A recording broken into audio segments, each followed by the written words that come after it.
We're only running 3.5 hours behind schedule. We're doing good. This is what happens when you get too many ideas in a room. It's not a bad problem to have, is it? Too many ideas, too many smart people. It's good.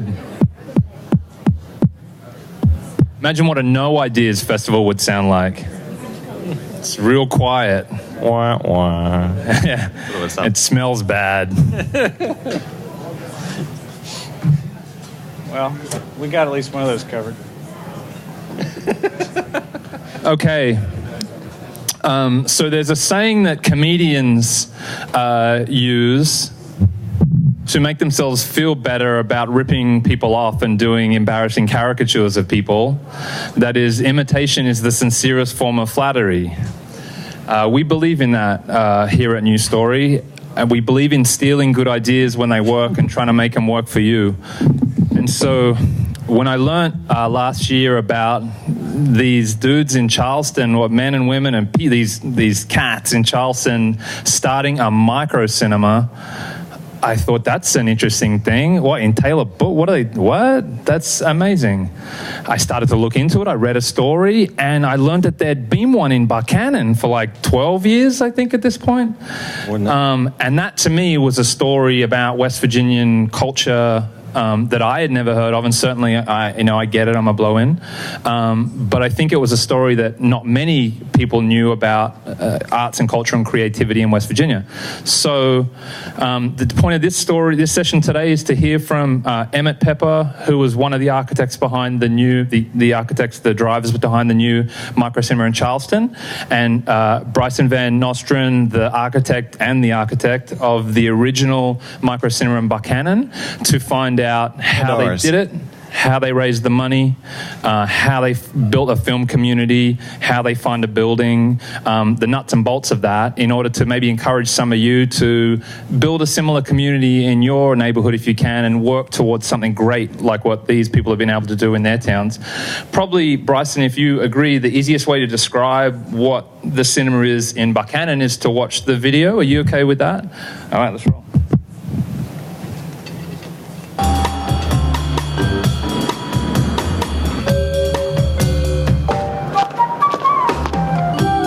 I'm an architect, and when I was in school studying architecture, we studied a lot of film, how architecture can deal with a lot of space and time. One day, just came up with this crazy idea that we would put a gallery for film in the basement of our building. Where's the popcorn? It's coming. I was late. For God's sake. Yeah, well. Lascaux, as it's pronounced, L-A-S-C-A-U-X, Lascaux is the name of a French cave where back in the 1940s it was discovered, and within the Lascaux cave, at the time, the oldest known art made by man. Film is extremely powerful. We wanted to be showing films that were not mainstream entertainment film, typical Hollywood stuff, but films that, to me, make a difference in the world, make you think differently about where you are and who you are and the people around you. You can enlighten someone, you can make someone steaming mad, yes, film is extremely powerful.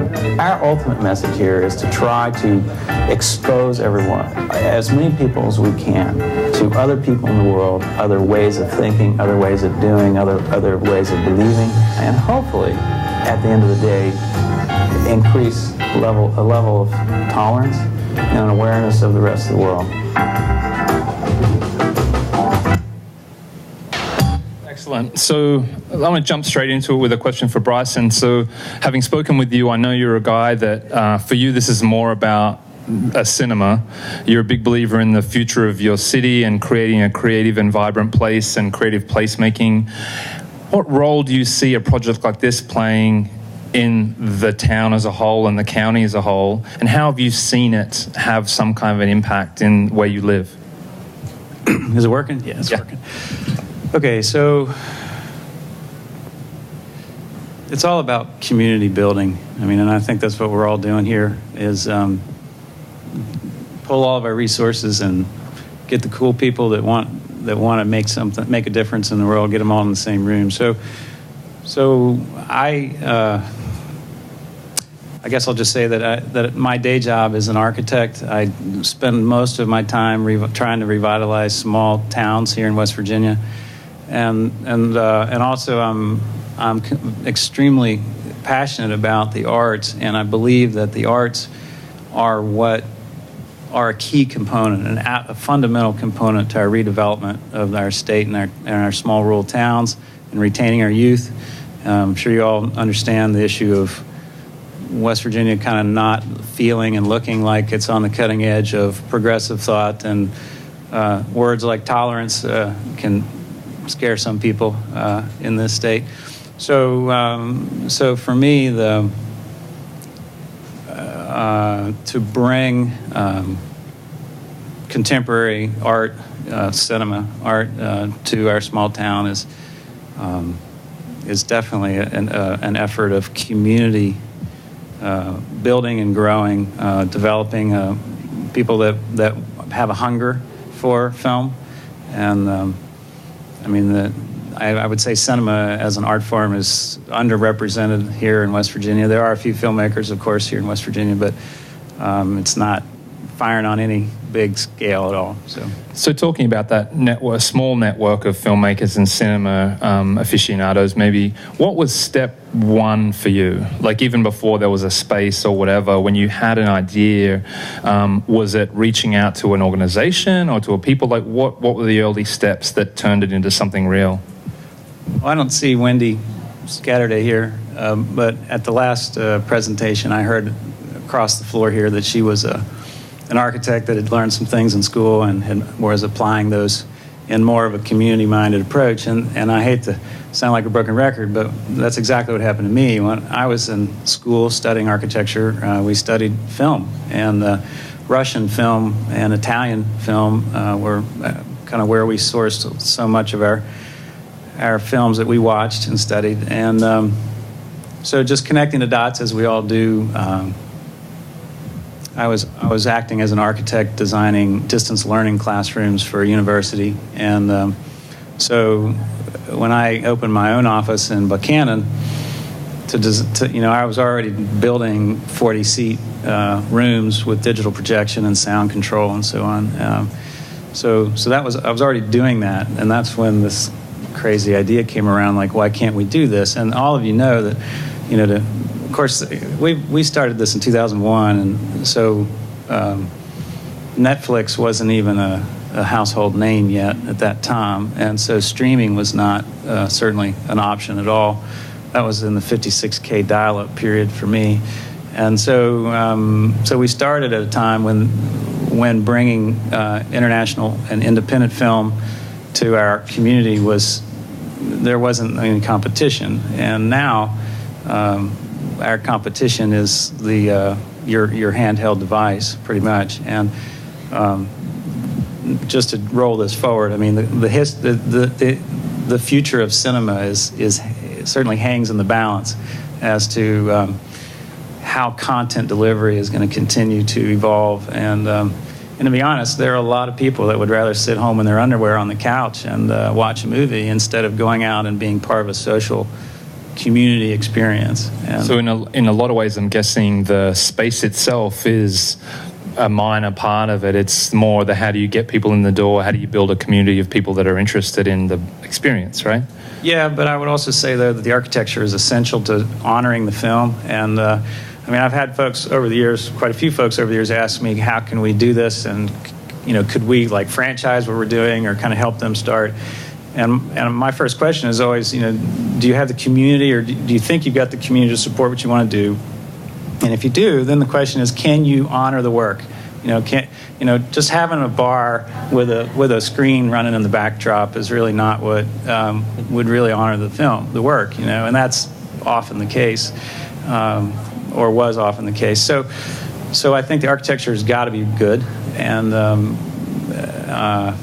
when in my case, I had an existing basement. We had to jackhammer the floors out and lower it and build in the step seating and, kind of get the height that you need to see over someone's head to be able to see the subtitles on a screen. And So the architecture is integral to your experience of the space, and certainly being able to close out all outside influence of light and sound and all is important. I mean, I wouldn't want to do it unless it could be done well. And I'm thinking of one group in particular up in Pocahontas County that we're talking about starting a film in the Opera House, which is just this big cavernous room, and to think of 25 or 30 people sitting there trying to watch a film just didn't quite seem like a good fit. Not to say they couldn't find a good space to do it, but so I think the space is a very important part of that. Well, in a lot of ways, the more modern chain cinemas have kind of perverted people's notions of what a cinema space looks like, right? You walk into, here's a picture of it, we're talking 25 seats, or is that correct? 30? That's 40. 40, great. How about you, Emmett? In Charleston, was it a matter of, hey, there's this massive burgeoning interest in watching films in place, I need to find a space?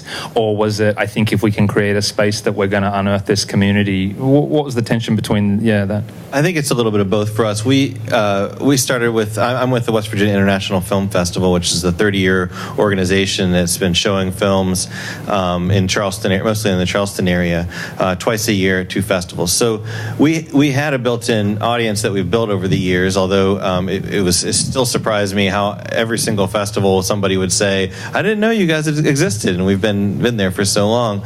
But how many years have the festival been running? 30 something, I don't know, 34, 33, I don't know. I'm not a details person. But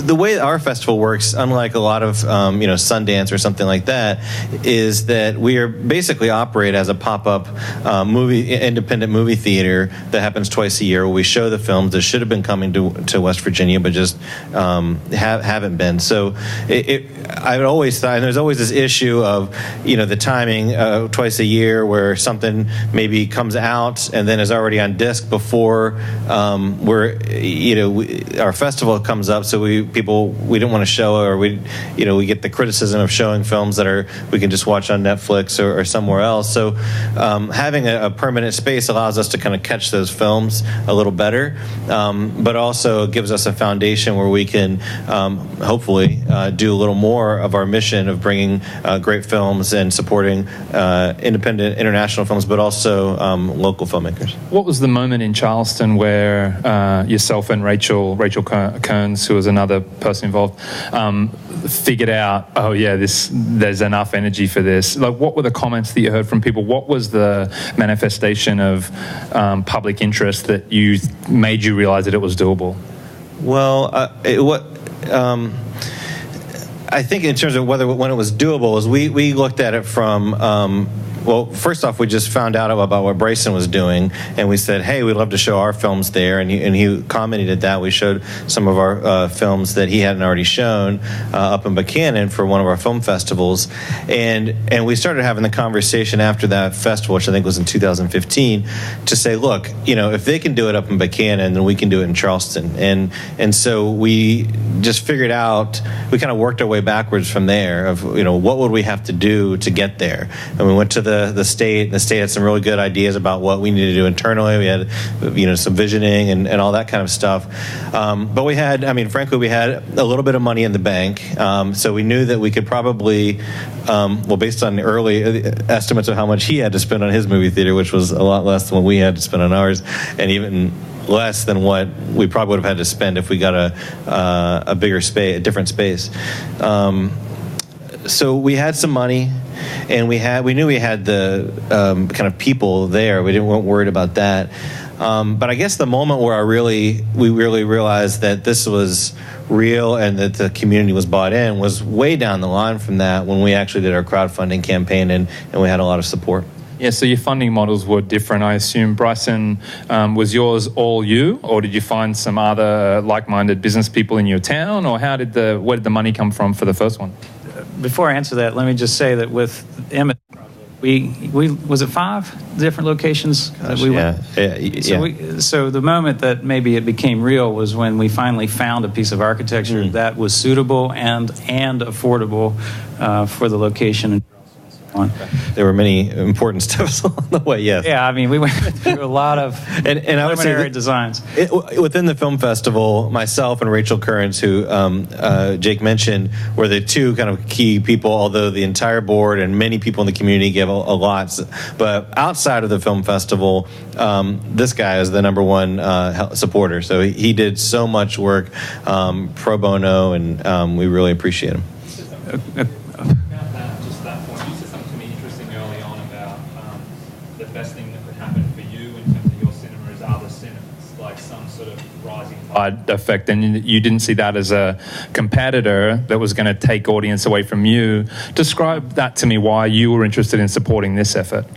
Well, when I travel, all around the country and otherwise, I love going to a theater, a cinema, while I'm in the middle of a trip. You know, you're kind of like completely cut off from your new experiences, and you kind of have a trip within a trip, and then you get out of that, and then you're back on your trip again. It's great. I love it. And so I think I have a pretty good handle on all the micro cinemas across the country and where they are and where they're hiding. There aren't that many. And so I just believe firmly that if you want to do something fun in the evening, what are your options? You can go out and eat and drink, but I mean, the cinema, if you can go see a play or performance, that's fantastic. But I just think movies is a fantastic art form that's just not being promoted. And with the proliferation of all the digital tools we have, everybody's making movies. My 10-year-old kid's making movies, and so yeah, I hope that, I don't know how many of you really want one of these in your town, but I think Morgantown should have one, and I think Fayetteville should have one, and it's just, it's just a question of, I have people that drive an hour to come to our movies, and, so if you've got a place to eat and go out for an evening, that's, people will come. Cool. So for those people that put your hand up, the lesson for you in this session is that there are people in West Virginia that would help you. I think the nearest one to us, there's one in Pittsburgh, right, which is run by the filmmaking school of That's some sort. Row House. You talking about Row House? I think so. Yeah, Row House Cinema they just had their 3rd birthday. They're in Lawrenceville, which is where all the good stuff's happening in downtown Pittsburgh, and Row House is a repertory theater, so they're showing things like Grease, they're showing Fight Club, they're showing Blade Runner. They're digging into the archive, and they're really having a 7-day-a-week offering. Asheville has a 3-screen micro cinema. One, I think it's 30, 50, and 100 seats. And then I just was in D.C. recently, and in the U Street area, there's it's actually a multiplex of micro cinemas. I think it's 6 or 7 right there. East End closed recently, the one off M Street. The West Side. Yeah, right. Yeah, it actually reopened. It was purchased by one of the large companies. Okay, great. We got into the funding models a bit. So the guys in Charleston did a Kickstarter campaign, Indiegogo. Fundly, but yeah. Fundly, yeah. Bryson, how was you just like putting up your own money and putting it on a credit card, or did you have some other partnerships or sponsorships? How did that work? Yeah, when Emmett asked me what was our business model, I kind of laughed. I thought, well, there really isn't a business model, and I operate the theater. I have no expectations of it being profitable. Breaking even is fine, and it's basically my community investment into Buckhannon. So even if it loses some money, that's okay with me. But I get a thrill of bringing first-class international film and anything else. Joel was sitting here just an hour or two ago, and when we premiered his film, it was fantastic. So the question is. Yeah, we built the space. I own the building, so that it was rent free. The IRS technically thinks that that's my conference room. People gather there. They confer. So it's the concept was we've got this empty basement. We can build this. Basically, have relatively no overhead. Other than the rights for the films, and the costs that what we have to pay to the film distributors. So if any of you really want to get down into the details of what it takes, I just mentioned yesterday or the day before that you're going to spend a minimum of $250 a month to bring a film to your venue, regardless of if you sell one ticket or not. And depending on your film format, whether or not it's 35 millimeter or digital, you're going to have equipment costs and fees. You're going to have shipping costs. If you're getting prints, they're going to be shipped to you insured. You're going to be shipping them back insured. So the question really is, like, how many tickets do you have to sell to just actually be in the black? And I would say that for me, in my venue, it's at least 10 tickets a show is where I have to be before I'm even... Per screening. Yeah. Okay. Yeah, before I'm breaking even. And the longer I hold a film, the more chances I have of making that money back, which is how we ended up on a monthly cycle of... For you, Emmett? That was a really key aspect that we stole of Bryson's model, is that he showed one film a month every Friday night and Saturday night, I think at 7:30, and so that was a way that he's able to take that $250 and spread it out over a longer period of time instead of having to spend $250 each weekend, and it rotates out and all that kind of stuff. So that we did the exact same thing. Our model, our plan is that we have to have 15 people in our theater, which is about half occupancy. We've been the first few months we were exceeding that with every single screening, and then we're still way over that average, though. You guys have both spoken a lot about the space and the building and how critical that was. I think everyone sitting here is like, there's this building in my, everyone has that building. What is there, though, from an architect's perspective? Are you an architect too, Emmett? You're a lawyer. I'm a lawyer. That's right. I knew people don't ask me about my law stuff. They just ask me about this. Yeah. Architects are half artist, half lawyer. Right. What is it about the space? Are there some structural things? Are there some historic materials things that are like important to this working or not working? So people might be able to think, well, this building would work for me or it wouldn't. Yeah, when the idea of building a micro-cinema came to me, I knew that it would work as long as we didn't have more than 50 people. And once you're over 50 people, you're classified by the building code as an assembly, as a place of assembly for groups of people. When you're less than 50 people, you're basically considered a store, technically like a convenience store or something. That's a big deal. That means that you don't have to have fire alarm systems. That means in my case, I only had one exit, like one way in and out, and that's allowable when you're less than 50. So code analysis, which is what my day job is of historic buildings, plays a huge part into whether or not the space works. And I mean, we looked at spaces in Charleston for Emmett that was. Sometimes it was a little piece nested in a giant 4-story building, and sometimes it was just in the back half of a little 1-story building, and each one of those had different financial requirements based on the code. So yeah, unless you're in a place, well, there really is no place in West Virginia where the code doesn't apply, so you got to meet the code. And so probably the knee-jerk reaction for most of us is the old theaters that there's one in Morgantown that's just sitting there, but potentially they're perhaps not the ideal spot for something like this, too big. Well, empty theaters should definitely be used, without a doubt. Now, whether or not a micro-cinema, by definition, needs to be in a big, empty, open space like that, that's... you would have to partner with a lot of other organizations to try to take on a big project like that. But frankly, a 20-foot by 40-foot space, that's how big Lascaux Micro-Theater is, 20 by 40. Yeah. And I would say you're a tad bit smaller than that in Charleston. But I think it's a much better experience for people to have a small space rather than have some big, because we show during our festivals, we were using a place that's about 250 seats. We're using another place that's 400 seats, and it just doesn't have that energy. You feel like, oh, where is everybody? Whereas there's the same number of people at the Underground Cinema, and it's like, oh wow, everybody's here. This is really exciting.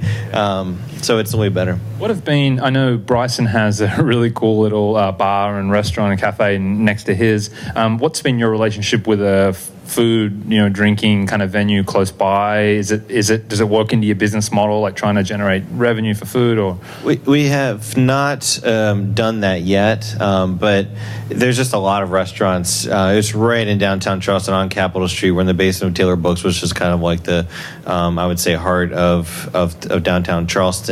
So there's no shortage of restaurants around. We do offer through Taylor. We have a relationship with Taylor Books, and they have they sell beer and wine basically, or we sell it for them. What's been the feedback from the other restaurants? I'm thinking if I owned Adelphi or something like that, this is great for me. Have you started to develop any positive relationships like that, or is it too soon? Or It must be too soon because we haven't talked to him about it yet. Any other uses for the space? I know, like, cinemas a while back started trying to generate revenue by, like, you can show bands here, or, different sort of community gatherings. Bryson or Emmett, are your spaces used for anything else other than just showing screens, or have they become multi-purpose? We have readings and comedy clubs, and there are things that happen in the space, but we give it away. We don't use it to make any money.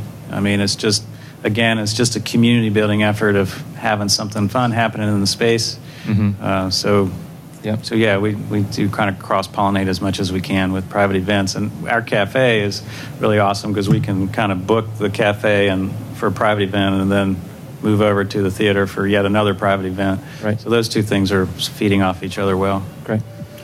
We can't. We're not in that situation. We can't have to at least break even. And the goal with this was that we make a little bit of money off of our movie theater so that we can do other stuff with it. So we do charge for that, and we've done that. We have a pricing model plan that we just put out in the past couple months here. We've done already. We've done a poetry reading. We did a reading of a screen. What's called a Screenplay, yeah. Where they're making a film, and so they had actors around a table reading, they call it. We also done a couple. We're doing an audio documentary tomorrow during festival, and then we, in addition to our kind of normal programming of one movie a month, Friday and Saturday night, we've done some other one-off screenings, cool, including one tonight.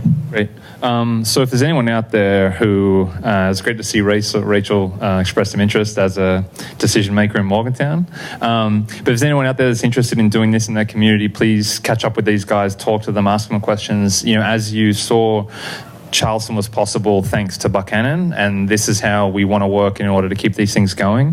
For people, though, Bryson, you stressed to me that opening a micro cinema is kind of towards the end of the process of building a strong local film or cinema community. For others who are maybe at the start of that process, what could that look like? Like, what's a next step to try and generate that sort of a community of people who are interested in film in their community? Well, everyone's got there's a very simple list of questions, why you want to do it, and, what do you think your community can support? What kind of content are you trying to bring? You're trying to bring mainstream cinema, like in a repertory way, like the Row House is? Are you trying to bring foreign film or strictly independent short films? There's a lot. So you've got to decide what you're trying to bring to the community first and foremost. And then after that, then it's a question of, do you have the support? And you can grow that. You can start small, but I think starting a film society in someone's basement or garage is a great way to kind of test a point. Okay. And to be in a place where you don't. Emmett and West Virginia International Film Festival is a nonprofit organization that occasionally gets grants. And or maybe all the time gets grants. So I'm a for-profit sole proprietor, living 100% on ticket sales, but it means that I don't have a big group of people that we're paying for rent, and we don't have to pay rent. So in that arrangement, it means that I can bring a film to my screen that I know is not going to be well attended, but it's a film that I feel I need to show. And there's sometimes when the programmers, when we have to decide, well, we'd really think this is an important film, but not too many people are going to come. So we'll lose our butt on this one, but yet it's an important film. And so I think if we can be financially independent, that gives you way more flexibility and latitude to bring the right films, that your community wants to see. And I suppose if it's what they want to see, then they'll come. Right. A for-profit model, non-profit model, and I'm assuming for you, Bryson, that the food and drink is a critical part of keeping everything afloat? No. Not at all? No. No? No, actually, it's a pain in the neck. Really? Cleaning the popcorn machine is the worst part of the entire job. That's a pain. At our place, popcorn's $1, sodas are $2. It's like we're not trying to make any money on that. You can get a beer and a glass of wine, though, and hang out. It's part of the communal experience, right? Yeah, it is. I'll say unofficially that we years ago when we first started, it was just all my friends. I'm like, okay, bring a bottle of wine to share, and you get in for free, and we'll just have a fun time. And that very quickly got out of control. And so, but the concept, though, if you bring a bottle of wine and share, that has always perpetuated itself. And the theater did not have an alcohol license to sell alcohol. And I called the state about it, and they said, well, do you have a license? And I said, no. And they said, well, we don't care what you're doing. You're basically in violation of an open container law for the city. And meanwhile, we have council members and mayors and people come to our movies. And so we do have an alcohol license now, but for the first 12 years we didn't. And so... What, 12 years? You don't have one for the cinema. You don't sell at the cinema. I'm impressed. Don't worry. Well, and I say that the cafe, on the other side of the wall has the license, and so. But I know that so many people have been just thrilled with the idea that they can bring a bottle of wine and they can just enjoy that while they're watching the show. And of course, it's such a small operation; nothing can get out of hand.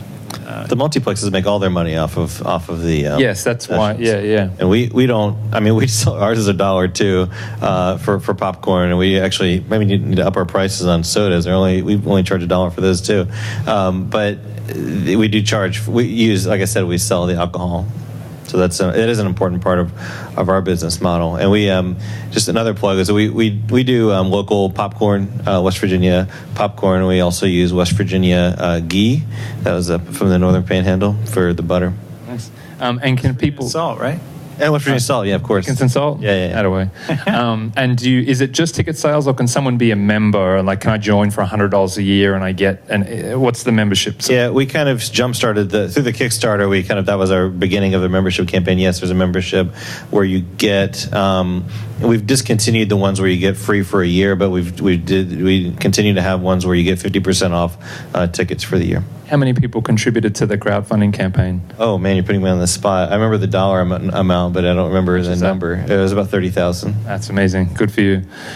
So please follow up with these guys. We want to keep it moving. If this is an idea that is ringing any bells with you, please follow up with them. Thank you, Emmett and Bryson, for coming and doing this. Thank you. Thanks.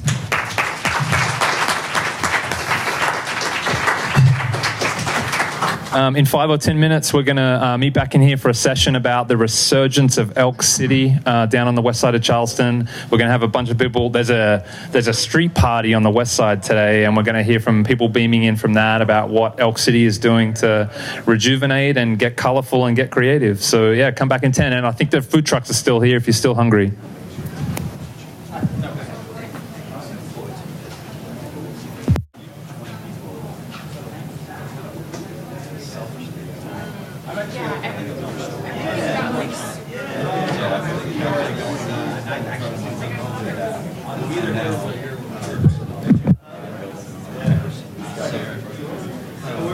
Yeah.